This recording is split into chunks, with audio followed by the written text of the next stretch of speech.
Hello everyone, my name is Sokolova Alina, and today I want to talk about Silicon Valley startups and why is Silicon Valley a startup heaven.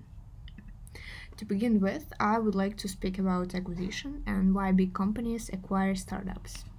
What do you think? If these corporations are so big and have so many resources, why don't they build the startup's proposition from the ground up?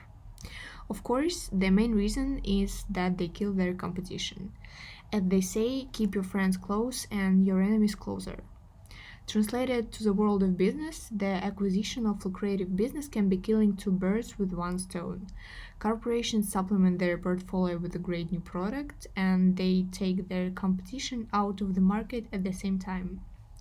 But it's not that simple because many modern high-tech companies are initially created to sell themselves someday, and therefore they have great demands.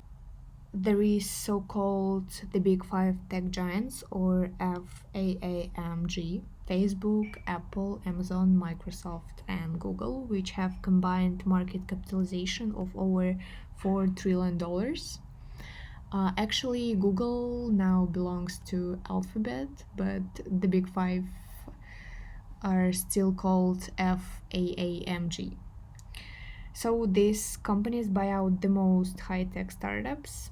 For example, Microsoft, the oldest of the big five tech companies, and Microsoft made its acquisition debut in 1983 with the company best known for its developers who made what is now Microsoft PowerPoint. But the biggest acquisition among the big five was in 2016 when Microsoft bought LinkedIn for $26.2 billion.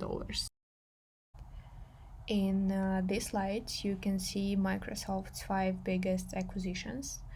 And the first one is LinkedIn, which Microsoft bought in 2016.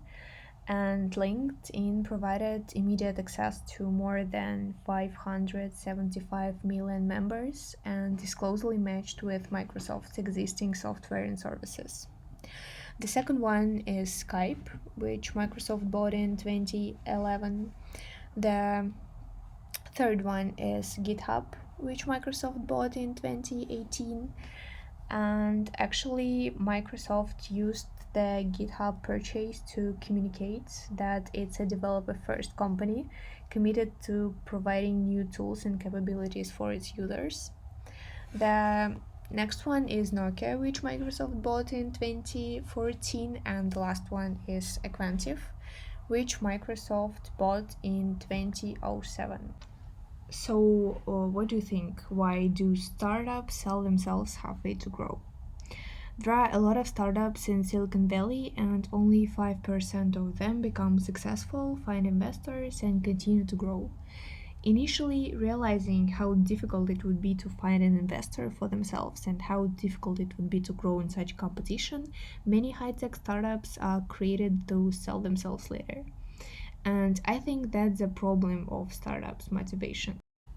In this slide, you can see statistics, number of acquisitions in 2020, and the number of acquisitions in this year was 269, and only 4 of them was made in March. In conclusion, I want to ask two main questions. And the first question is, do Silicon Valley startups want to solve this problem? As I said before, the problem is that startups lack the motivation to grow, and that's why the most of them contribute to the big five. And the second question is how the problem of startups' motivation can be solved. And I think the first solution is antitrust legislation. The second solution is lobbyism. The third one is the big five tech companies should be more startup friendly. And the last one is to change the government system in which competition will be reduced to a minimum or eliminated altogether. In the absence of a competitive environment, the company is focused primarily on fulfilling their production plan, but not on improving quality, reducing costs, and updating the range of products, not on saving material, energy, and labor resources. That's all I wanted to say. Thank you for your attention.